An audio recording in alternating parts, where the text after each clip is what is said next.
नमस्कार दोस्तों, मैं जेपी डांडिया आप सभी का आपके अपने YouTube channel dandiya electrical study पर एक बार फिर से स्वागत करता हूं।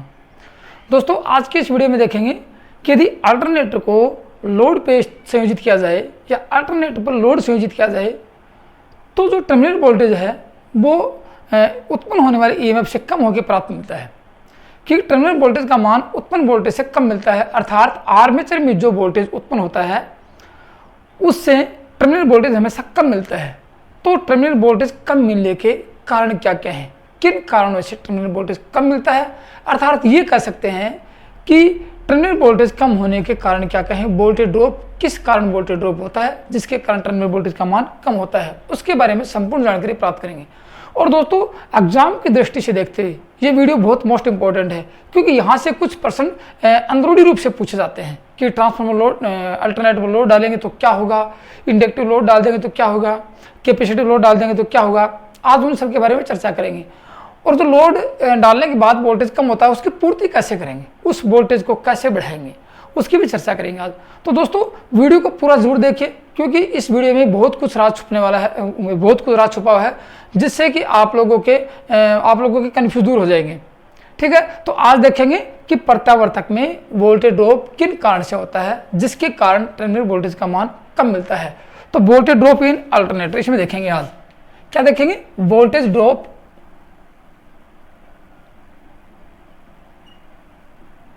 इन अल्टरनेटर, ये देखेंगे आज।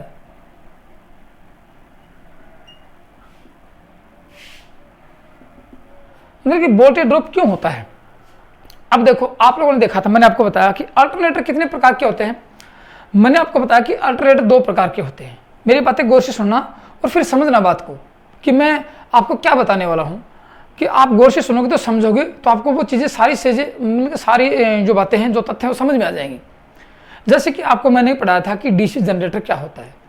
अब डीसी जनरेटर में पोल होते हैं और पोलों में आर्मेचर घूमता है। उसी प्रकार अल्टरनेटर में मैंने आपको बताया कि अल्टरनेटर दो प्रकार के होते हैं, एक तो क्षेत्र घूमने वाला होता है और एक चालक घूमने वाला होता है। तो चालक घूमने वाला तो जनरेटर भी था, लेकिन आपने स्लिप रिंग लगाई तो अल्टरनेटर बन गया और स्प्लिट रिंग लगाई तो डीसी जनरेटर बन गया था वो। तो आप लोगों ने जनरेटर पर लोड डाला तो जनरेटर में वोल्टेज कम होने के सिर्फ दो ही कारण थे। आपको ध्यान होगा, यदि आपने मेरे डीसी जनरेटर की वीडियो देखे होंगे तो आप लोगों को सब कुछ समझ में आ जाएगा। इसलिए मैं बताता हूँ, मैंने पॉइंट टू पॉइंट सिलेबस पढ़ाया है कि मैं ये नहीं बता सकता कि पीछे का वीडियो मैंने ये पढ़ाया नहीं है। मैं वही वीडियो या वही टॉपिक पढ़ाता हूँ जो कि आगे काम आएगा, आगे वाले चैप्टर में काम आएगा। इसलिए मैं कंटिन्यू पॉइंट टू पॉइंट पढ़ा रहा हूँ कि आपको समस्या नहीं आए। तो मैंने आपको पढ़ाया कि डीसी जनरेटर में EMF कम क्यों होता है या वोल्टेज ड्रॉप किस कारण से होता है। तो वोल्टेज ड्रॉप होना या टर्मिनल वोल्टेज का मान कम होना, दो ही कारण थे। आप लोगों को ध्यान होगा, दो कारण कौन से थे, ये था, मैं आपको बता देता हूँ। जैसे कि डीसी जनरेटर की बात करते हैं आप यहाँ, किसकी, डीसी जनरेटर की बात करेंगे। डीसी जनरेटर की बात करेंगे, आपको समझ में आएगा। ये जब इस पर लोड लगाएंगे, लोड कनेक्ट करेंगे, लोड कनेक्टेड कर दिया इसके ऊपर, तो क्या होगा, लोड कनेक्टेड करता ही इसके अंदर वोल्टेज ड्रॉप होंगे। क्या होंगे, वोल्टेज ड्रॉप होंगे। क्या होंगे, वोल्टेज ड्रॉप होंगे। अब ध्यान होगा आपको को कि वोल्टेज ड्रॉप क्यों होंगे। वोल्टेज ड्रॉप होने के दो कारण थे आप लोगों के सामने। एक था armature resistance voltage drop, armature resistance के कारण, एक था आर्मेचर रेजिस्टेंस के कारण, और दूसरा था आर्मेचर रिएक्शन के कारण। आर्मेचर रिएक्शन, आर्मेचर प्रतिक्रिया के कारण था। यहां देखो, क्वेश्चन ये क्या था कि आर्मेचर में रेजिस्टेंस होगा और आर्मेचर में धारा प्रवाहित होगी तो वहां पे वोल्टेज ड्रॉप होगा। ये क्या था, IaRa, क्योंकि V बराबर होता है IR। अपन वोल्टेज ड्रॉप की वोल्टेज जिसने रोका उसकी बात कर रहे हैं, तो IaRa, ये आर्मेचर ने वोल्टेज रोका वो। एक था आर्मेचर रिएक्शन। आर्मेचर रिएक्शन क्या था मैं पढ़ा चुका हूं, लेकिन अब इस अल्टरनेटर में आगे आएगी तो भी आपको मैं कुछ बातें, टिप्स बताऊंगा अल्टरनेटर के बारे में। यदि आप आर्मेचर रिएक्शन के बारे में देखना चाहो तो डीसी जनरेटर के चैप्टर में जाओगे, वहाँ सब कुछ एक एक पॉइंट टू पॉइंट कम ने और उसका मतलब एक्सप्लेन करवाया मैंने आप लोगों को, कि आपको समस्या नहीं आएगी। आप देखोगे आर्मेचर रिएक्शन को तो आपको समस्या बिल्कुल आने वाली नहीं है। यदि आपको विश्वास नहीं तो एक बार आप वीडियो को जरूर देखना, फिर आपको समझ में आ जाएगा कि आर्मेचर रिएक्शन क्या होता है। एक था आर्मेचर रिएक्शन AR के कारण, दो था। आर्मेचर क्या करती है, विचुंबकन का प्रभाव करती है और क्रॉस मैग्नेटाइज का प्रभाव उत्पन्न करती है, जिससे टर्मिनल वोल्टेज का मान कम हो जाता है। ये थे। तो यहाँ पे यदि उस जनरेटर की टोटल वोल्टेज की बात करें यहाँ पे, तो क्या था, ये था कि V टर्मिनल वोल्टेज मिला वो VT भी लिख देता हूँ, प्लस IARA, ये क्या है, आर्मेचर ने वोल्टेज रोका वो, प्लस AR आर्मेचर रिएक्शन के द्वारा वोल्टेज ड्रॉप। ये था उस DC जनरेटर में जिसमें वोल्टेज, ये दोनों क्या है, ये वोल्टेज ड्रॉप थे, ये वोल्टेज ड्रॉप और टर्मिनल पर वोल्टेज, तीनों को जोड़ देंगे तो आपको EMF उत्पन्न हो जाएगा, जो कि आर्मेचर में उत्पन्न होता है वो। ये किसकी बात थी, ये उस DC जनरेटर की बात थी। ये क्यों पढ़ाया, क्योंकि DC जनरेटर में वोल्टेज ड्रॉप और अल्टरनेटर में वोल्टेज ड्रॉप में कोई अंतर नहीं होता है, लेकिन एक अंतर होता है। ये सारी बातें इस चैप्टर में मिलेंगे आप लोगों को, इस वीडियो में मिलेंगे आप लोगों को, लेकिन एक अंतर जरूर होगा। ये था कि DC जनरेटर ने DC बाहर दी और यहाँ बाहर क्या मिलती है, AC मिलती है। और AC पे लोड 3 प्रकार का होता है, रेजिस्टिव लोड होता है, इंडक्टिव लोड होता है और कैपेसिटिव लोड होता है। तो उस लोड के कारण क्या होगा, उस जो रिएक्टेंस उत्पन्न होगा, उस रिएक्टेंस के कारण एक वोल्टेज ड्रॉप और होगा। तो यहाँ कह सकते हैं, यहाँ तो 2 ही वोल्टेज ड्रॉप थे, आर्मेचर रेजिस्टेंस के कारण और दूसरा था आर्मेचर रिएक्शन के कारण। यहाँ एक और लिखेंगे, आर्मेचर रिएक्टेंस के कारण। क्या लिखेंगे, आर्मेचर रिएक्टेंस के कारण, आर्मेचर लीकेज रिएक्टेंस के कारण होगा, एक्सल के कारण होगा, एक्सिक के कारण होगा, जो भी वोल्टेज ड्रॉप होगा वहाँ बताएंगे।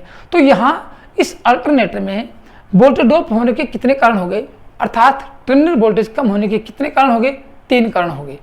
DC जनरेटर में कितने थे, 2 ही थे, क्योंकि वहाँ पे लोड का कोई ऐसा है कि लोड ज़्यादा होगा, कौन सा लोड होगा, किस लोड के कारण क्या होगा, लोड मायने नहीं था, क्योंकि वहाँ पे रेजिस्टिव लोड लगा देंगे तो सारा, क्योंकि वहाँ पे DC थी और DC में पावर फैक्टर नहीं होता, यहाँ पावर फैक्टर पे डिपेंड होता है।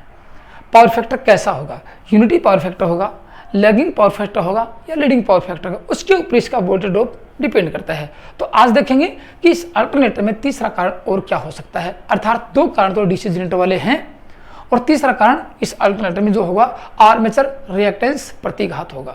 तो चलो उन तीनों की बात कर लेते हैं। दोस्तों वीडियो इंपॉर्टेंट है, इसलिए वीडियो को पूरा देखें और अपने नोट्स जरूर बनाएं, अन्यथा आपको कुछ समझ में आने वाला नहीं है और ये वीडियो देखना भी आपका व्यर्थ चला जाएगा। या वीडियो देखने के बाद आपके दिमाग की मेमोरी वो भी कुछ इंप्रूव नहीं करेगी, क्योंकि आप लिखोगे तब जाके कुछ इंप्रूवमेंट होगा। तो अब देखते हैं कि इस अल्टरनेटर में क्या होता है। देखो यहाँ मैं DC जनरेटर का स्वरूप दिखा रखा है, अब मैं अल्टरनेटर की बात करता हूँ कि अल्टरनेटर में वोल्टेज ड्रॉप कैसे होता है। तो यहाँ लिख सकते हैं, देखो यहाँ लिख सकते हैं अल्टरनेटर,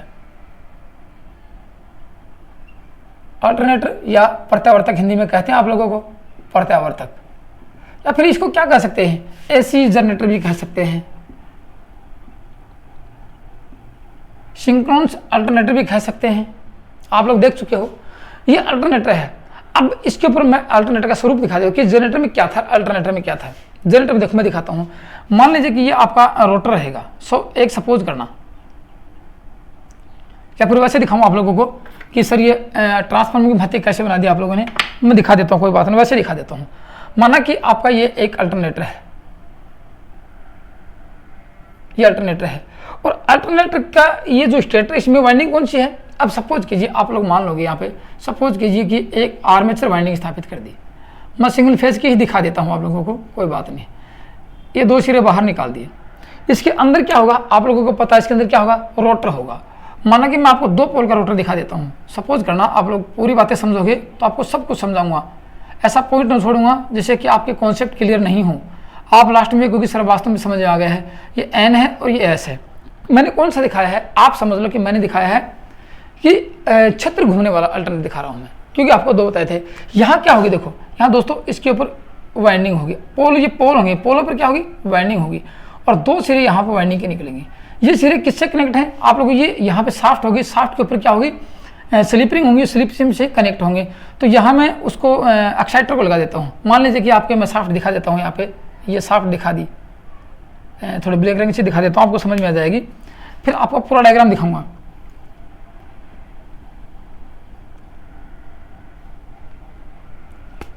ये मैंने क्या दिखाई है, शाफ्ट दिखाई है और इसके ऊपर क्या होंगी, 2 स्लिप रिंग होंगी, इसके ऊपर 2 स्लिप रिंग होंगी।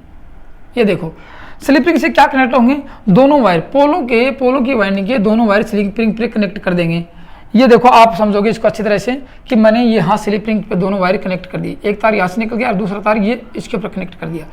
यहाँ लगाया मैंने कार्बन ब्रुश, और यहाँ क्या लगा दिया, आप लोग समझोगे इसी शाफ्ट पे। मैंने आपको बताया था ना कि शाफ्ट के ऊपर क्या होता है, एक एक्साइटर कनेक्टर होता है।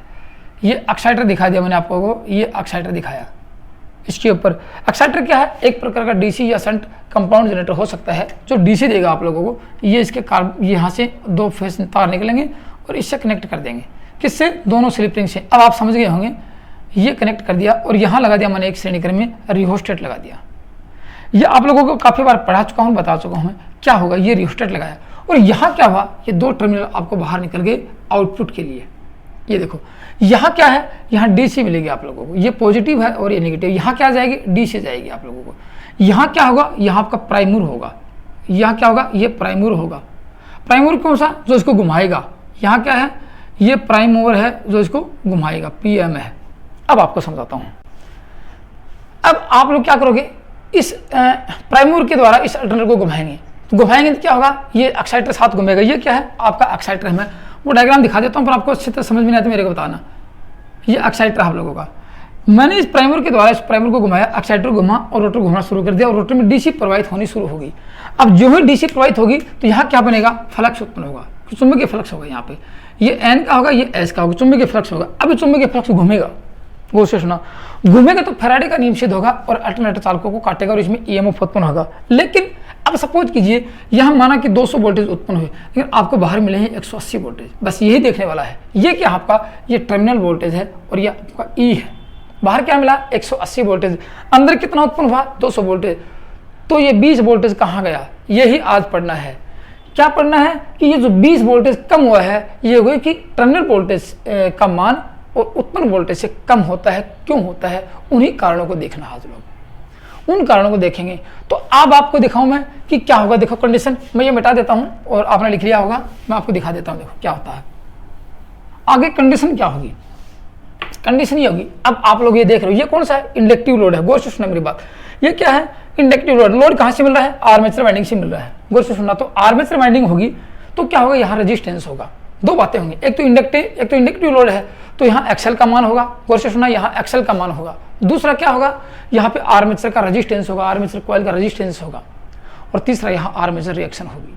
तो 3 कारण हो गए, तीनों कारणों से ईएमएफ कम होगा, नहीं ये सॉरी अपना टर्मिनल वोल्टेज का मान कम होगा। अब तीनों कारणों को पढ़ते हैं। पहला कारण आपको लिख के दूं, मैं लिखा देता हूँ। पहला कारण, यहाँ पहला कारण लिख लो, वीटी कम होने के कारण, वीटी का टर्मिनल वोल्टेज कम होने के कारण क्या है, वो कारण देखने अपने को आज। या दूसरे लिखेंगे, वीटी कम या वोल्टेज ड्रॉप क्यों होता है, वोल्टेज ड्रॉप होने के कारण। एक ही बात है, वोल्टेज ड्रॉप होने के कारण या टर्मिनल वोल्टेज कम होने के कारण। किसमें, इस अल्टरनेटर की बातें कर रहे हैं आज। अब पहला कारण क्या रहेगा, इसमें देखो धारा चलेगी। आप लोगों को पता है वोल्टेज किससे ज्ञात करते हैं, देखो V बराबर होता है I × R। जैसे कि ये रेजिस्टेंस लगाया आप लोगों ने, गौर से सुना, ये रेजिस्टेंस लगाया, यहाँ 200 वोल्टेज लगाया, यहाँ आपको 195 वोल्टेज मिला। कहाँ गया, इस रेजिस्टेंस ने खपत कर लिया। क्या मिला, रेजिस्टेंस ने खपत कर लिया। तो रेजिस्टेंस ने ड्रॉप किया है वोल्टेज। क्या क्या, रेजिस्टेंस ने वोल्टेज ड्रॉप किया है। तो ये हो गया आपका V बराबर IR। ये भी V है और ये भी V है, ये E है और ये V है, ये आपका V ड्रॉप हो गया। तो IAR, ये R माना कि आर्मेचर है तो इसमें वोल्टेज ड्रॉप होगा। तो यहाँ वोल्टेज ड्रॉप कह सकते हैं आर्मेचर, क्योंकि आर्मेचर में क्या होगा, रेजिस्टेंस होगा। आर्मेचर वोल्टेज ड्रॉप क्यों होगा, आर्मेचर में वोल्टेज, आर्मेचर वोल्टेज रोकेगा किसके कारण, अपने रेजिस्टेंस के कारण।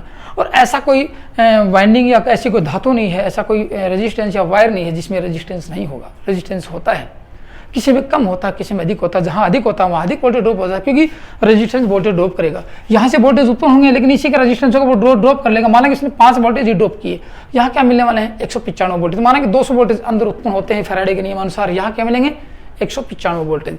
तो वो मिल गया इसमें। तो इसको कह सकते हैं आर्मेचर वोल्टेज ड्रॉप को क्या कहेंगे, V ड्रॉप।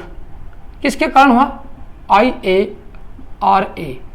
ये हो IRA क्या है, V बराबर IR होता है, लेकिन किसका ड्रॉप निकाल रहे हैं, आर्मेचर का। तो आर्मेचर की धारा और आर्मेचर का रेजिस्टेंस ये निकाल लेते हैं। एक कंडीशन आपकी आती है जिसको कहते हैं आर्मेचर रेजिस्टेंस के कारण। दूसरा होता है आर्मेचर क्षरण प्रतिघात के कारण।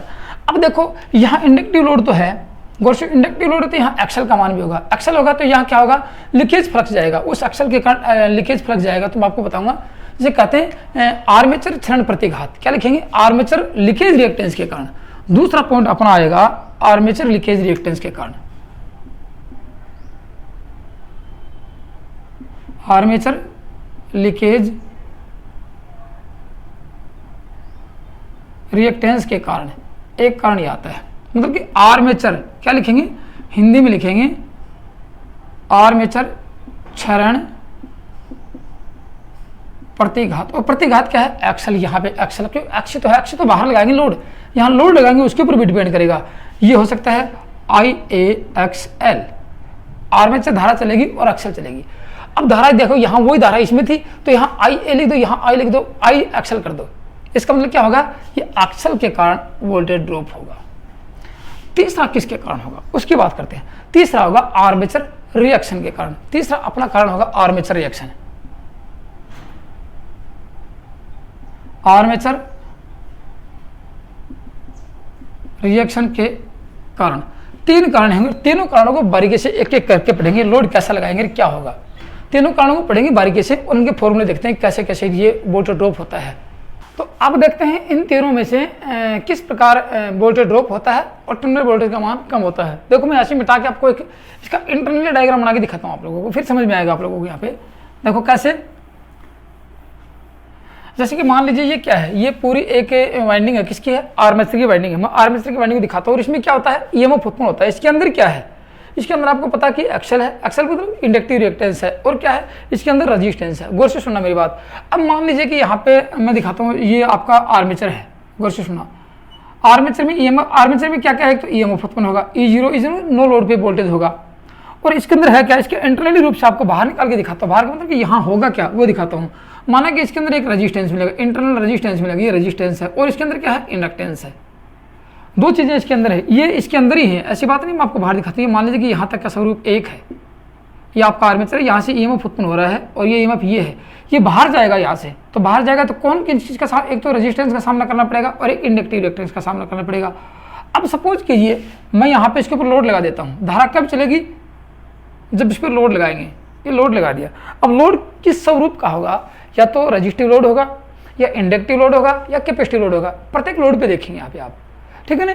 तो यहाँ पे क्या होगा, देखो जैसे ये क्या है, ये RA है, आर्मेचर का रेजिस्टेंस है, और ये एक्सल है किसका, XS मान लेता, XA मान लेता हूँ। ये आर्मेचर का क्या है, और सुनना, ये भी आर्मेचर का रिएक्टेंस है, XS बोल सकते हैं जिसको, आर्मेचर का रिएक्टेंस है। और एक आपका ये होगा, ये इसमें धारा प्रवाहित होगी, ये IA धारा है। गौर से सुनना, ये एक्सल मान लेते हैं, S भी बोल सकते हैं इसको, XS सिंक्रोनस रिएक्टेंस बोल सकते हैं इसको।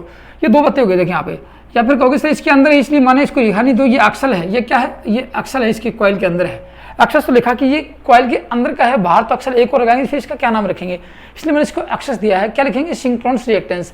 ये भी दो प्रकार से होगा, आपको बताऊंगा कैसे। देखो अब यहाँ से धारा प्रवाहित होगी IA, यहाँ मैंने लोड लगाया, ये लोड लगा दिया, आप लोग देखोगे यहाँ से टर्मिनल वोल्टेज ये मिलेगा आप लोगों को, ये बाहर क्या मिला, टर्मिनल वोल्टेज मिला। अब एक चीज तो समझ में आ गई कि हमेशा VT का मान, ये E0 क्या है, ये इसके अंदर वोल्टेज उत्पन्न होने वाला वो है, ये अधिक होता है VT से। ये जनरेटर में भी था और ये अल्टरनेटर में भी है। अब यहाँ कम हुआ उसके कारण कि यहाँ कितने रूप से ये वोल्टेज कम होगा। पहला स्वरूप आया इसके कारण, पहला स्वरूप किसके, इस रेजिस्टेंस के कारण। तो पहला लिखेंगे, पहला आर्मेचर ड्रॉप किसके कारण होगी, यहाँ ये रोकेगा, फिर ये रोकेगा, फिर इसको देगा। यहाँ EMF उत्पन्न हुआ, बाहर निकलेगा, इसके अंदर यही सारी चीजें। मान लीजिए मैं आपको यहाँ दिखाऊंगी, सिर्फ बाहर के दिखा, ये इसके अंदर दिखा देता है ऐसे ऐसे, और यहाँ वोल्टेज E0 दिखा देता हूँ, वैसे वही बात है, ये इसके अंदर ही है। तो यहाँ क्या होगा, E0 उत्पन्न होगा, बाहर जाएगा, तो बाहर जाएगा तो कौन रोकेगा, पहले ये, सबसे पहले ये रोकेगा RA। तो कह सकते हैं armature resistance drop, resistance V drop, voltage drop क्या होगा यहाँ पे, वो क्या होगा। तो वोल्टेज रेजिस्टेंस का मान क्या होगा, वोल्टेज जिसका ज्ञात करना है, वहाँ V बराबर IR लिखते हैं। तो IARA, यहाँ पे भी IA इसमें प्रवाहित होकर IA यहाँ पे है, तो मैं यहाँ लिख सकता हूँ IRA या IARA लिख दो, कोई बात नहीं है। ये वोल्टेज ड्रॉप हुआ किसका, ये आर्मेचर द्वारा वोल्टेज ड्रॉप किया, आर्मेचर रेजिस्टेंस द्वारा वोल्टेज ड्रॉप हुआ है वोल्ट में। अब माना कि यहाँ 200 उत्पन्न हुआ, 5 वोल्टेज इसने रोक लिए, तो अब और ये भी रोकेगा, फिर रोकने के बाद में इसको चलाएंगे, फिर घूम रहा है, फिर लोड डालेंगे, धारा प्रवाहित हो, फिर अंदर प्रतिक्रिया होगी, इसको भी देखेंगे आप यार। तो पहला हो गया ये। अब सपोज कीजिए आप लोगों ने धीरे धीरे लोड बढ़ाया, गौर सुनना, लोड बढ़ाएंगे तो बोला आर्मेचर की धारा बढ़ेगी, क्योंकि यहाँ लोड बढ़ाएंगे, इसकी धारा बढ़ेगी, इसकी धारा बढ़ेगी, तो ये धारा यही है, ये धारा कौन सी, ये इसके अंदर प्रवाहित होने द्वारा, ये धारा नहीं बताई आपको, ये बातें बताएंगे, ये धारा प्रवाहित है। अब ये धारा प्रवाहित ये बढ़ेगी, तो बोलो कि IA का मान जब बढ़ रहा है, देखो IA बढ़ा है, तो क्या यहाँ जैसे कि माना कि ये 2 एम्पियर है और ये 5 ओम है, तो यहाँ 10 वोल्ट ड्रॉप हुआ। अब ये इसको 3 कर दिया तो क्या 15 नहीं होगा, होगा 15। तो कह सकते हैं IA का मान बढ़ेगा, IA का मान बढ़ेगा, तो कौन बढ़ेगा, आर्मेचर वोल्टेज ड्रॉप बढ़ेगा। लोड बढ़ने के साथ साथ आर्मेचर धारा भी बढ़ती है, और जिसके कारण आर्मेचर रेजिस्टेंस ड्रॉप भी बढ़ता है, जिसके कारण आर्मेचर रेजिस्टेंस ड्रॉप भी बढ़ता है। IA बढ़ेगी तो V ड्रॉप किसका, आर्मेचर का रेजिस्टेंस का, ये बढ़ेगा। तो कह सकते हैं यहाँ पे नोट लगाने वाली बात होगी कि ये बढ़ेगा, तो लिख लो आर्मेचर IA बढ़ती है, तो IA बढ़ती है, या फिर लोड बढ़ाते हैं, ये IA कब बढ़ेगी, लोड बढ़ाएंगे, लिख लो लोड बढ़ता है, ऐसे लिख लो लोड बढ़ता है तो IA बढ़ती है, IA मतलब आर्मेचर धारा बढ़ती है, जिससे लिख लो आगे आर्मेचर वोल्टेज ड्रॉप भी बढ़ता है, आर्मेचर रेजिस्टेंस वोल्टेज ड्रॉप बढ़ता है। एक कारण तो ये आ गया, अब इसके कारण भी वोल्टेज ड्रॉप होगा, उसको भी दिखाता हूं। अब देखो यहाँ क्या मिला आप लोगों को, देखो मैं नाम लिखा देता हूँ, यहाँ क्या होगा, यहाँ लिखेंगे आपको नाम मिलेंगे V बराबर VT बराबर टर्मिनल वोल्टेज मिलेगा। ये क्या है, टर्मिनल वोल्टेज लिख देता हूँ मैं, टर्मिनल वोल्टेज। E0 क्या है, नो लोड वोल्टेज है, या लिख सकते हैं कि बिना भार वोल्टेज है, E0 नो, लिख लो E0 नो लोड वोल्टेज है। एक याद आपके सामने आएगा। फिर आपके सामने RA आया, देखो तो ये IA आया है, ये लिख लो आर्मेचर धारा होगी। IA क्या है, आर्मेचर धारा है, और RA क्या है, आर्मेचर रेजिस्टेंस है, लिख लेना, फिर हो गए सर बताया नहीं आप लोगों ने, आर्मेचर रेजिस्टेंस है। और XS क्या है, सिंक्रोनस रिएक्टेंस है, XS सिंक्रोनस रिएक्टेंस है, ये आ गया। और क्या मिलने वाला आपको, और एक्सल में आपको लिखवाया था यहाँ पे, एक्सल क्या है, एक्सल इंडक्टिव रिएक्टेंस है, इंडक्टिव रिएक्टेंस है।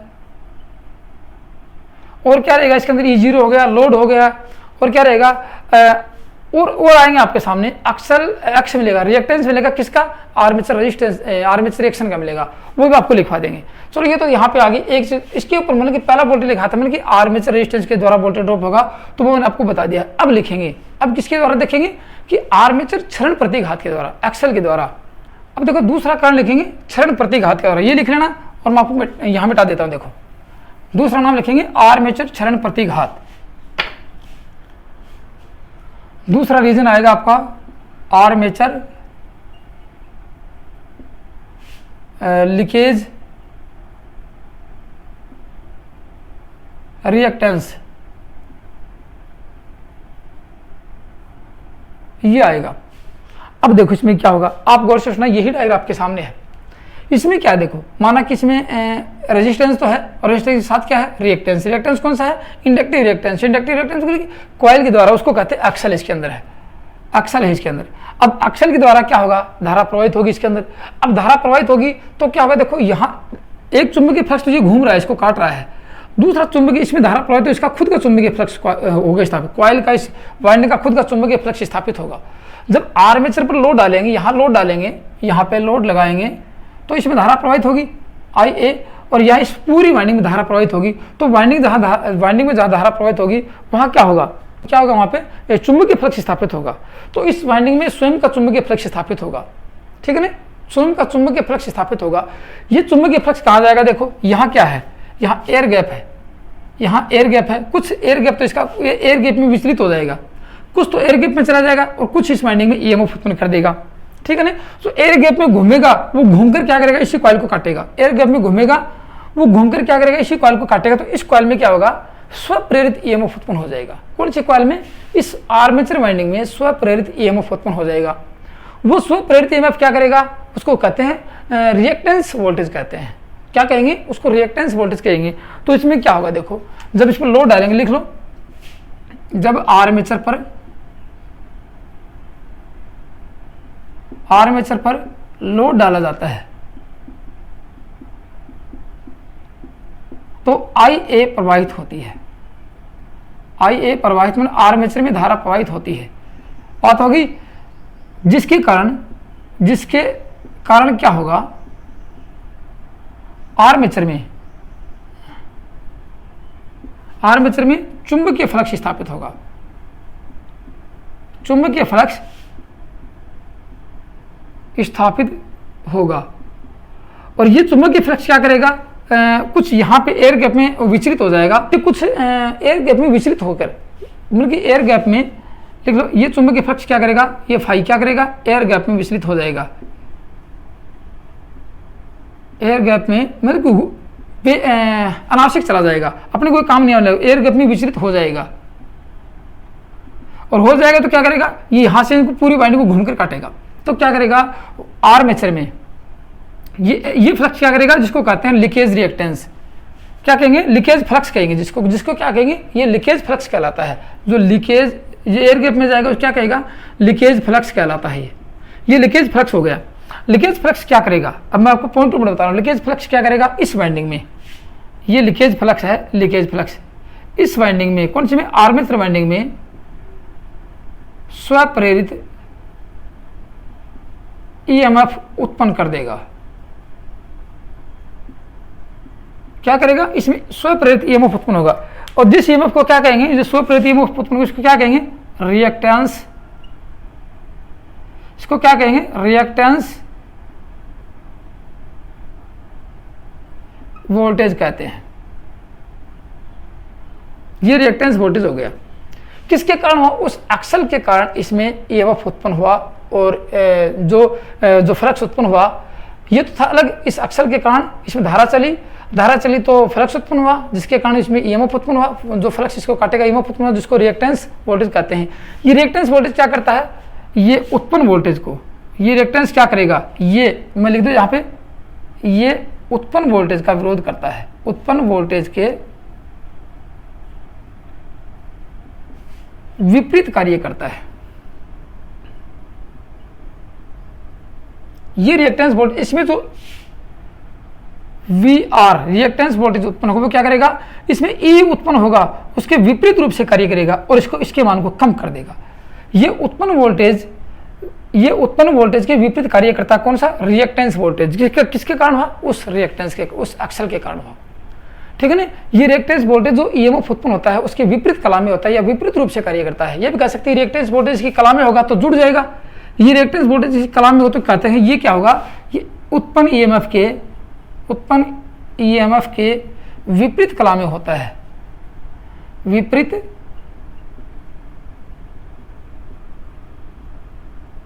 कला में होता है और जिसका ये विरोध करेगा। ये लाइन बाद में ये इसका विरोध करेगा तो उत्पन्न ईएमएफ E0 का मान कम हो जाएगा। E0 का मान कम होगा। एक कारण आपका यह आया, कौन सा कारण है कि आर्मेचर लीकेज रिएक्टेंस क्या करता है। दो कारण आ गए आप लोगों के। एक तो आ गया आर्मेचर रेजिस्टेंस और एक आर्मेचर में जो रिएक्टेंस होगा उसके कारण वोल्टेज ड्रॉप हुआ और एक R होगा उसके कारण वोल्टेज ड्रॉप हुआ। दोनों के दोनों तथ्य आ गए। लेकिन तीसरा तथ्य क्या आएगा?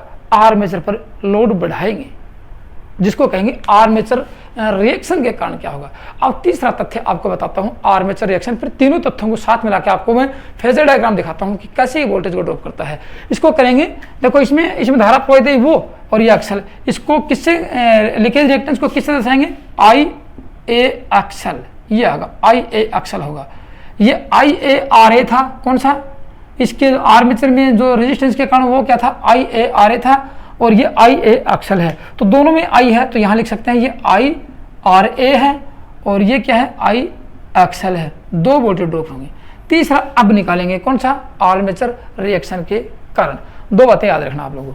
अपना तीसरा पॉइंट क्या है वो भी लिखा देता हूँ। देखो यहाँ पे मैं तीसरा पॉइंट, 2 पॉइंट आपको याद आ गए हैं, दोनों पॉइंटों की फॉर्मूला लिख देता हूं, फिर तीसरा पॉइंट दिखाता हूं यहाँ पे आपको। देखो पहला क्या था, आर ए के कारण, आर्मेचर रेजिस्टेंस के कारण हुआ आई ए आर ए। दूसरा हुआ एक्सल के एक्स एस के कारण, किसके कारण हुआ, एक्स, इसमें एक्सल हुआ उसके कारण, तो आई एक्स एल या एक्सल लिख देता हूं यहाँ पे, आई एक्सल, 2 वोल्टेज ड्रॉप हो गया आपके। किस में से कम होंगे, ये वीटी को कम करेंगे, किसको, E0 से घटेंगे, E0 में से घटाएंगे इनको तो VT मिलेगा आपको। तो पहला घट के आप लोगों का, मैं तीनों को साथ ही दिखा दूंगा आप लोगों को। तीसरा कारण क्या रहेगा, अब तीसरा अपना कारण आता है आर्मेचर रिएक्शन के कारण। अब आर्मेचर रिएक्शन क्या है, इसके बारे में थोड़ी सी चर्चा कर लेते हैं, आपको कुछ समझ में आ जाए। अब सपोज कीजिए आप लोगों को बताता हूं कि यहां से देखो, माना कि यहां आप लोगों ने लोड लगाया, इसमें धारा प्रवाहित होनी शुरू होगी, किसमें, आर्मेचर में। यहां से प्राइम मूवर चलाया तो एक्साइटर में घुमा, एक्साइटर से वोल्टेज मिले, स्लिप रिंग के द्वारा आए, और इस रोटर को वोल्टेज मिले। रोटर ने क्या उत्पन्न किया, रोटर ने चुंबकीय फ्लक्स उत्पन्न किया। ये रोटर घूमेगा, चुंबकीय फ्लक्स घूमेगा, ये चुंबकीय फ्लक्स क्या करेगा, आर्मेचर वाइंडिंग को काटेगा, आर्मेचर वाइंडिंग में ईएमएफ हो जाएगा। अब आप सपोज करो लोड यहाँ लगाएंगे, बाहर आपने को आउटपुट मिली, ये यहाँ लोड लगाया, लोड लगाएंगे तो इसमें धारा प्रवाहित होगी, किसमें, आर्मेचर वाइंडिंग में। आर्मेचर में वाइंडिंग धारा प्रवाहित होगी तो आर्मेचर में चुंबकीय फ्लक्स स्थापित होगा चुंबकीय फ्लक्स, वो लीकेज चला जाएगा, उसको लीकेज रिएक्टेंस कहते हैं। लेकिन वो लीकेज गया, उसके बाद में इसमें ईएमएफ उत्पन्न हुआ, जिसको लीकेज रिएक्टेंस वोल्टेज कहते हैं। ये चुंबकीय फ्लक्स स्थापित हुआ, उसके कारण इसमें वोल्टेज उत्पन्न हुआ स्वप्रेरित, वो तो अलग बात थी, लेकिन ये चुंबकीय फ्लक्स इस रोटर के साथ भी तो लिंक करेगा। अब सपोज कीजिए मैंने आपको बताया था ये लीकेज रिएक्टेंस इसके विपरीत कला में होगा। ये जो फ्लक्स होगा किसका, अब सोचना, ये फ्लक्स का फाई ए आर्मेचर का फ्लक्स है, और ये फ्लक्स फाई आर ये रोटर का फ्लक्स है, रोटर घूमेगा। अब बताओ मेन चुंबकीय फ्लक्स कौन सा है, ये मेन है रोटर वाला।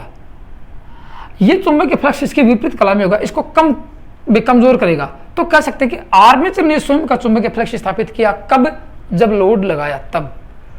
और कितना चुंबकीय फ्लक्स स्थापित करेगा, जितना लोड बढ़ेगा आर्मेचर की धारा बढ़ेगी उतनी आर्मेचर बढ़ेगी। देखो आई ए का मान बढ़ेगा तो फाई ए का मान बढ़ेगा, आर्मेचर का चुंबकीय फ्लक्स बढ़ेगा।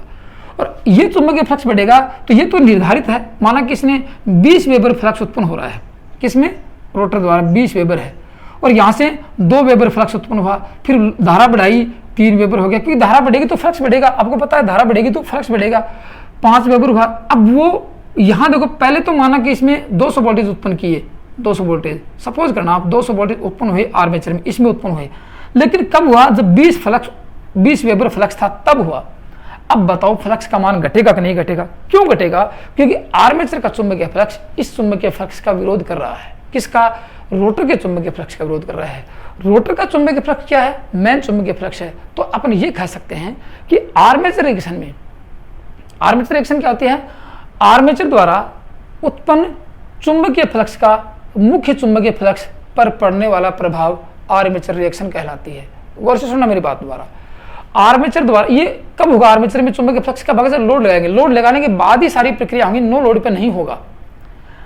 लोड बढ़ाते चला जाएंगे, आर्मेचर की धारा बढ़ेगी और फाई ए आर्मेचर का फ्लक्स बढ़ेगा। तो कह सकते हैं कि मोट अल्टरनेटर पर, आर्मेचर पर लोड स्थापित करने पर लोड बढ़ाते हैं तो आर्मेचर में धारा प्रवाहित होती है, तो आर्मेचर में चुंबकीय फ्लक्स स्थापित होता है।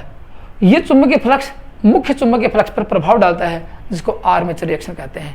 तो अब इसमें आर्मेचर रिएक्शन में क्या कह सकते हैं कि आर्मेचर रिएक्शन में मेन चुंबकीय फ्लक्स कमजोर होता है। क्या लिखेंगे, आर्मेचर रिएक्शन से, ए आर लिख देता हूं, आर्मेचर रिएक्शन से मेन चुंबकीय फ्लक्स, मेन फ्लक्स या मेन चुंबकीय फ्लक्स लिख देता हूं मैं, आपको समझ में नहीं तो, मेन चुंबकीय फ्लक्स कमजोर होता है, होता कि नहीं होता है। और मेन चुंबकीय फ्लक्स कमजोर होगा तो आप लोग समझ गए, मेन चुंबकीय फ्लक्स कमजोर होते ही और ईएमएफ का मान कम हो जाएगा। तो मेन चुंबकीय फ्लक्स कमजोर हुआ, ये कौन सा, रोटर का चुंबकीय फ्लक्स मेन मान लेते हैं, ये कमजोर हुआ तो ई का मान कम अपने आप, क्योंकि आपको पता है कि अल्टरनेटर का ईएमएफ किसके ऊपर डिपेंड होता है, आपने लिखा होगा 4.44 फाई एफ और ये टी, ये लिखा था आप लोगों ने, फाई एफ टी और के डी के पी देखा आप लोगों ने। फाई क्या है, फ्लक्स, ये ई है आपका, ये ई यहाँ से ये कमजोर होते अपना आप कम हो जाएगा। मेन चुंबकीय फ्लक्स कमजोर रहा था तो ई मुख्य चुंबकीय फ्लक्स कमजोर हुआ और ईएमएफ का मान कम हुआ, तो कह सकते हैं कि आर्मेचर रिएक्शन से भी वोल्टेज ड्रॉप, टर्मिनल वोल्टेज का मान कम होता है। तो यहाँ 3 तथ्य आ गए यहाँ पे, ठीक है ना, 3 तथ्य आ गए हैं। अब लिख सकते हैं देखो कि ये आर्मेचर रिएक्शन किसके ऊपर डिपेंड करती है, आर्मेचर रिएक्शन किसके ऊपर डिपेंड करती है, जिस प्रकार का लोड डालेंगे, जिस प्रकार का लोड डालेंगे उसके ऊपर डिपेंड करती है। तो आर्मेचर रिएक्शन लोड के ऊपर डिपेंड होती है। अब लोड कैसा है, लोड रेजिस्टिव लोड है, लोड इंडक्टिव है, लोड कैपेसिटिव है। तो कैपेसिटिव लोड होगा, एसी में है, रेजिस्टिव होगा या फिर इंडक्टिव होगा, तो पावर फैक्टर अवश्य होगा, क्योंकि आपको पता है एसी में पावर फैक्टर होता है। तो कह सकते हैं आर्मेचर रिएक्शन किसके ऊपर डिपेंड होगी, एक तो लोड के ऊपर डिपेंड होगी और दूसरा प्रभाव आ गया पावर फैक्टर। तो यहाँ कह सकते हैं, यहाँ लिख सकते हैं क्या कि आर्मेचर रिएक्शन, कि आर्मेचर रिएक्शन लोड पर व कोस फाई पर निर्भर होती है, कोस फाई पर निर्भर होती है। मेरी बातें गौर से सुनना, अब कुछ मामला घूम के आएगा यहाँ पे। ये हो गया, ये दोनों पे डिपेंड करती है, किस पे, लोड पर और कोस फाई पर। अब कोस फाई किस पे डिपेंड करता है, ये लोड पे डिपेंड करता है, ये लोड के ऊपर डिपेंड होगा कोस फाई। तो कह सकते हैं लोड कितने प्रकार के हैं, यहाँ 3 होंगे, एक तो आर लोड होगा, एक एल होगा और एक सी लोड होगा। तो ये आर्मेचर रिएक्शन तीनों लोडों पर प्रभावित होगी, तीनों लोड होगी, तीनों भार पर प्रभावित होगी।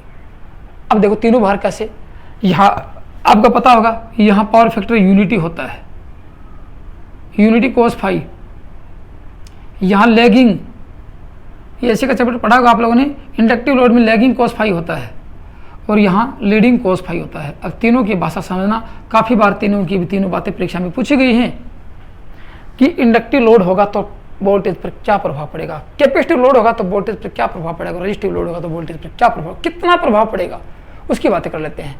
अब आप समझो लोड को स्थिर रखा जाए, मैं आपको कंडीशन बताता हूँ। देखो यहाँ पे कंडीशन क्या रखेंगे, लोड को स्थिर रखेंगे, लोड नहीं बढ़ाएंगे, लेकिन लोड बदलेंगे। अब लोड स्थिर रखेंगे लेकिन लोड बदलेंगे, लोड स्थिर है, लोड क्या है, कांस्टेंट है, गौर से सुनना। लेकिन पावर फैक्टर कैसा होगा, अब सपोज ये पावर फैक्टर पहला ही आपको बता देता हूं, पहले पावर फैक्टर में यहाँ, चलो इसको कर लो, इसको कर लो, कोई बात नहीं। अब कहोगे सर यहाँ से पहले लीडिंग के बता देते हैं, चलो लीडिंग के कर लो। पहले पावर फैक्टर क्या करेंगे, कोस फाई लीडिंग कर लेते हैं। अब कोस फाई लीडिंग कब होगा, ये देखो कोस फाई लीडिंग कब होगा, सी का मतलब कैपेसिटिव लोड, सी का मतलब कैपेसिटर लगाएंगे, यहाँ इंडक्टर लगाएंगे और यहाँ रजिस्टर लगाएंगे, ये लगाएंगे। तो लोड यहाँ पे कैसा लगाएंगे, इसके ऊपर डिपेंड होने वाला है। अब आपका मामला इसके ऊपर डिपेंड होने वाला है, लोड कैसा है, बाहर कैसा लगाया आप लोगों ने। मैं यहाँ दिखा देता हूँ लोड लगा के। माना कि पहले आप लोगों ने कैपेसिटर लोड लगा दिया, ये कैपेसिटिव लगाया है और ये IA प्रवाहित हो रही है यहाँ पे, ठीक है। लोड कैसा, इसके ऊपर कैपेसिटिव लोड लगाया आप लोगों ने, जो टर्मिनल वोल्टेज निकला उसके ऊपर कैपेसिटिव लोड लगाया है। अब समझना मेरी बातें कुछ नहीं, मैं तीनों को साथ डायग्राम बनाऊंगा आप लोगों का, फेजर डायग्राम दिखाऊंगा आप लोगों का तीनों का। लेकिन पहले मेरी बातें सुन लो, फिर आपको समझ में आ जाएगी सर आपने सही बताया था। कैपेसिटिव लोड में क्या होगा, पावर फैक्टर लीडिंग जाएगा। कैपेसिटिव लोड में क्या होगा, पावर फैक्टर लीडिंग जाएगा। तो ये लोड कैसा है, पावर फैक्टर लीडिंग करेंगे, कैपेसिटिव लोड लगाएंगे, कैपेसिटिव लोड लगाएंगे। पावर फैक्टर कैसा होगा, लीडिंग होगा। लीडिंग पावर फैक्टर होगा तो ई पर क्या प्रभाव पड़ेगा, आपसे पूछा जाएगा। लीडिंग पावर फैक्टर होगा तो टर्मिनल वोल्टेज, आपको यहाँ क्या मिला, वोल्टेज। माना कि यहाँ पे वोल्टेज पहले थे, देखो यहाँ पे 200 वोल्टेज उत्पन्न हुए, माना कि आपको 195 वोल्टेज मिले, लेकिन लोड लगा दिया कैपेसिटिव, तो आपको लोड टर्मिनल वोल्टेज बढ़ जाएगा। बढ़ जाएगा तो दोस्तों 201 भी हो सकता है, ठीक है, इससे अधिक भी हो सकता है। तो VT का मान बढ़ेगा। VT क्या लिख लेना, टर्मिनल वोल्टेज है। VT क्या है, टर्मिनल वोल्टेज, ये बढ़ेगा।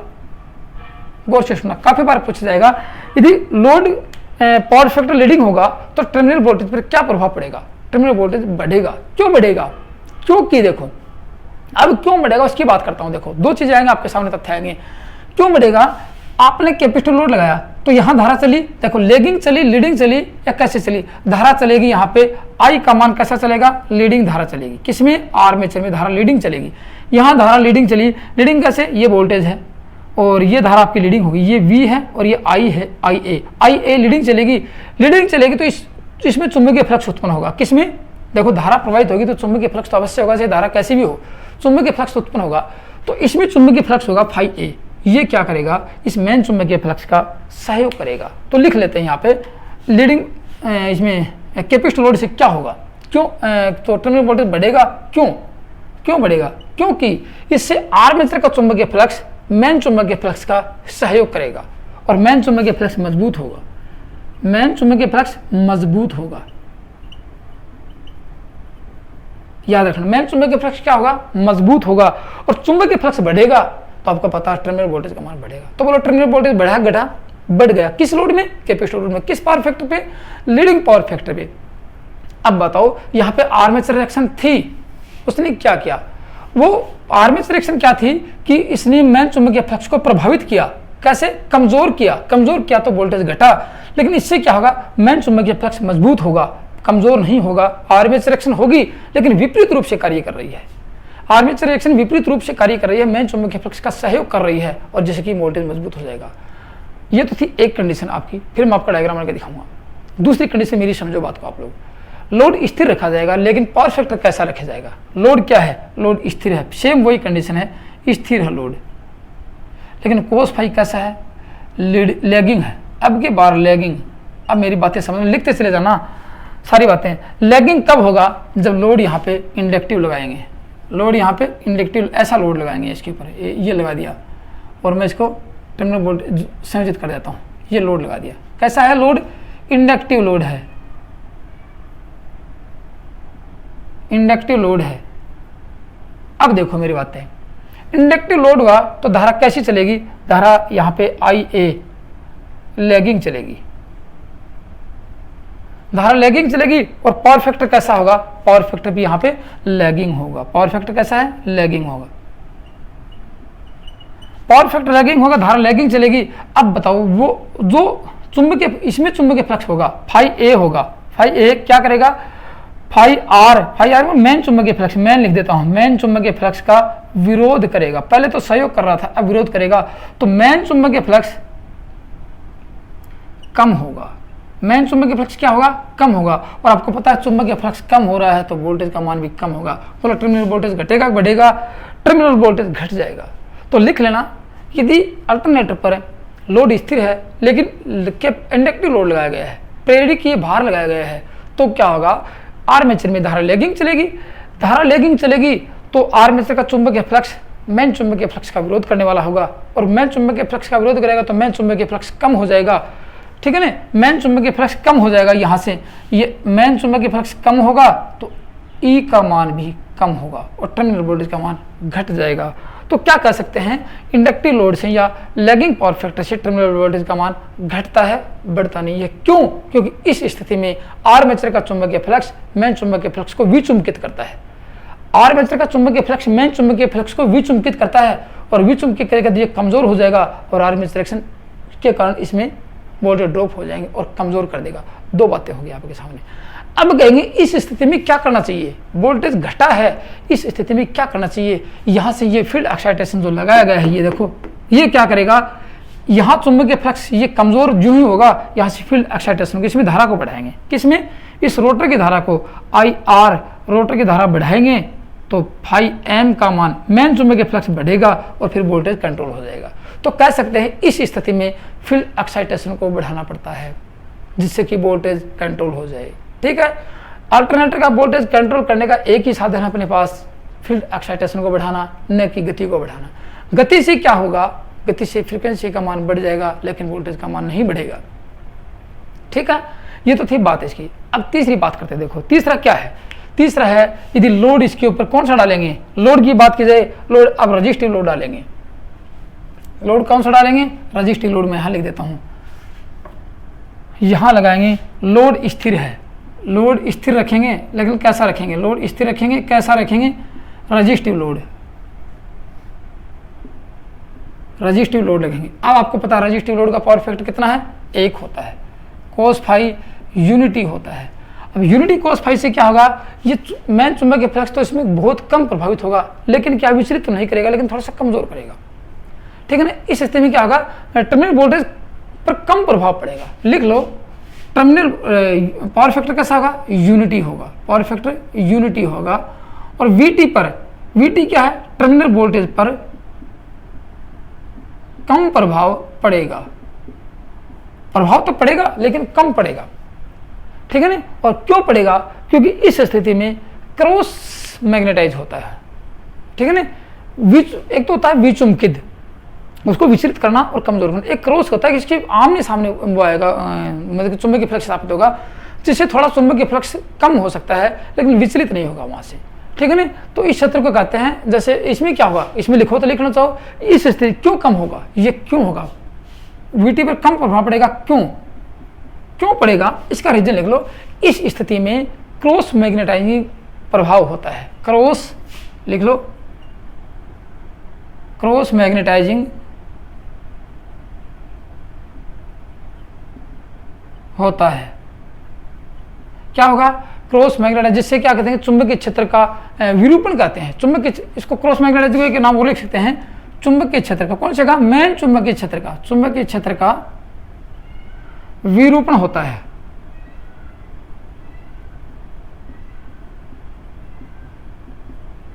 जिसके कारण कम प्रभाव पड़ता है।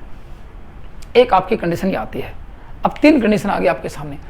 अब देखो दिखाता हूं आप लोगों को। मान लीजिए, सपोज कीजिए कि ये आपका वोल्टेज है, ठीक है ना। अब आप लोगों ने लोड कैसा लगाया, इसके ऊपर लोड की बात करते हैं। लोड मान लीजिए कि आपने सबसे पहले इंडक्टिव लोड, पहले आप इंडक्टिव लोड लगाया, तो इंडक्टिव लोड में धारा लेगिंग चलेगी, ये धारा आ गई IA, धारा लेगिंग आई। आपको डायग्राम बना के दिखाऊं थोड़ा सा, मैं यहाँ पे आपको समझ में आएगा अच्छी तरह से। देखो धारा लेगिंग कैसे है, यहाँ पे डायग्राम बना के दिखाता हूँ। जैसे यहाँ पे ये क्या था, ये आर्मेचर था, इसमें E0 उत्पन्न हुआ, और ये बाहर क्या था, ये रेजिस्टेंस था, और ये रिएक्टेंस था, इंडक्टिव रिएक्टेंस, और ये लोड लगाया। लोड कैसा लगाया आप लोगों ने, मान लीजिए कि आप लोगों ने सबसे पहले जेड लोड, जेड का मतलब इसमें इंडक्टिव, क्योंकि आर भी है और एक्सल भी है, जेड लोड का मतलब यहाँ पे आ गया एक्सल, मान लेते हैं एक्सल लोड लगाया, मतलब इंडक्टिव लोड लगाया। यहाँ पे इंडक्टिव लोड लगाया, मैं लिख देता हूँ इंडक्टिव। देखो लोड लगाया तो इसमें ये वोल्टेज दो, अब देखो यहाँ से धारा चली IA, तो इसमें जो धारा प्रवाहित होगी IR के, आर में धारा प्रवाहित तो इसके इनफेज होगी, क्योंकि रेजिस्टेंस में धारा प्रवाहित होती है वो इनफेज होती है, और इसमें धारा प्रवाहित होती है वो कैसी होती है, वो आउट ऑफ फेज के अंदर लेगिंग होती है, और यहाँ जो धारा प्रवाहित हो वो भी लेगिंग होगी। तो आपके सामने कंडीशन 2 आएंगी। इसमें से देखो ये तो IA चली, लेकिन यहाँ पे वोल्टेज ड्रॉप हुआ। मान लीजिए कि यहाँ पे वोल्टेज कम होगा, यहाँ पे ऐसे मान लेते हैं ये कम होगा वोल्टेज, ये इतना वोल्टेज कम होगा, ये आपका टर्मिनल वोल्टेज है। यदि इसको आप हटा देते हैं, टर्मिनल वोल्टेज यहाँ पे आता है, तो ये वोल्टेज मान लीजिए कम हो, ये किसके कारण कम हुआ। अब सपोज कीजिए ये वोल्टेज जो कम होगा, ये किसके कारण कम होगा, ये आर्मेचर रिएक्शन के कारण कम होगा, आर्मेचर रिएक्शन के कारण कम होगा, क्योंकि इसमें इसके द्वारा वोल्टेज कम होगा, वो आर्मेचर रिएक्शन होगा IAR के कारण। और फिर इसमें देखो यहाँ से चलेंगे, टर्मिनल वोल्टेज से यहाँ से चलेंगे तो वोल्टेज बढ़ रहा है। देखो यहाँ से पहले इसका वोल्टेज आया, यहाँ वोल्टेज ड्रॉप होगा, फिर यहाँ वोल्टेज होगा, फिर यहाँ वोल्टेज होगा, 2 बातें होंगी, फिर जाके यहाँ ये वोल्टेज मिलेगा अपने को। अपने को वोल्टेज कौन सा निकालना है, ये वोल्टेज निकालना है E0 का मान। तो पहले आर्मेचर रिएक्शन का वोल्टेज ड्रॉप हुआ इसके कारण आर्मेचर रिएक्शन हुई, फिर इसने वोल्टेज ड्रॉप किया, तो ये लिख देंगे कि ये वोल्टेज ड्रॉप हो गया, ये वोल्टेज हुआ किसके कारण, ये हो गया आप लोगों का ये वोल्टेज, ये किसके कारण ड्रॉप हुआ, ये होगा आपका IA एक्सेस के कारण, ये हो गया IX का मतलब कि इसमें जो रिएक्टेंस था इसके कारण कम हुआ। तो 2 वोल्टेज यहाँ कम हो गए। और तीसरा वोल्टेज की बात करें यहाँ पे कि तीसरा वोल्टेज इसके कारण कम होता है, तो उसमें कह सकते हैं ये वोल्टेज यहाँ पे कुछ कम हो सकता है, क्योंकि ये वोल्टेज इसमें, क्योंकि IA और RA इसमें धारा पर ये दोनों इन फेज हैं, तो इसके एवज में यहाँ आ जाएगा, ये IARA हो गया है। तो ये वोल्टेज कम हुआ आप लोगों का, ये क्या है, E0 है, और ये आपका E वोल्टेज है, और ये VT वोल्टेज है, ठीक है ना। E0 यहाँ से जो कम होके अंदर आ गया वो तो ये है, यहाँ जो कम हुआ वो ये है, और लास्ट में मिला आपको VT। ये आपकी 3 कैटेगरी आ गई यहाँ पे, कितनी 3 कैटेगरी आ गई। तो इसको कह सकते हैं, इसको कहेंगे कि आर्मेचर वो अपना रिएक्टेंस, लीकेज रिएक्टेंस के कारण वोल्टेज कम हुआ, आर्मेचर रिएक्शन के कारण वोल्टेज कम हुआ, और ये वोल्टेज थोड़ा और नीचे कम हुआ, देखो इससे कुछ नीचे कम हुआ है, ये होगा आर्मेचर रेजिस्टेंस के कारण वोल्टेज कम। ये कब था, तीनों लोड लगाए तब। अब आप कहोगे सर तीनों लोड में देखो ये इंडक्टिव रिएक्टेंस के कारण वोल्टेज था, इंडक्टिव रिएक्टेंस के कारण वोल्टेज था। अब कैपेसिटिव रिएक्टेंस होगा और रेजिस्टिव होगा। कैपेसिटिव रिएक्टेंस में क्या होगा, ये वोल्टेज यहाँ से देखो, कैपेसिटिव रिएक्टेंस की बात करते हैं, ये कैसा था, एक्सल लोड लगा, यहाँ पर लोड कैसा था, एक्सल था। अब कैपेसिटिव रिएक्टेंस की बात करें, मान लीजिए कि आपका ये वोल्टेज है VT, टर्मिनल वोल्टेज है, और कैपेसिटिव में धारा चलेगी, लीडिंग चलेगी, धारा लीडिंग चली है, धारा जो लीडिंग चले नीचे वोल्टेज जाएंगे, ये VT है, तो VT का मान बढ़कर कुछ ऊपर आएगा यहाँ से। तो यहाँ क्या होगा, देखो यहाँ ये वोल्टेज ड्रॉप होगा, ये मैं आपको कुछ कम कर देती हूँ, ये आई ए है, ये वोल्टेज ड्रॉप होगा ये, और एक वोल्टेज ड्रॉप होगा ये तीनों के तीनों क्या रहेंगे, ऐसे मान लीजिए कि ये है।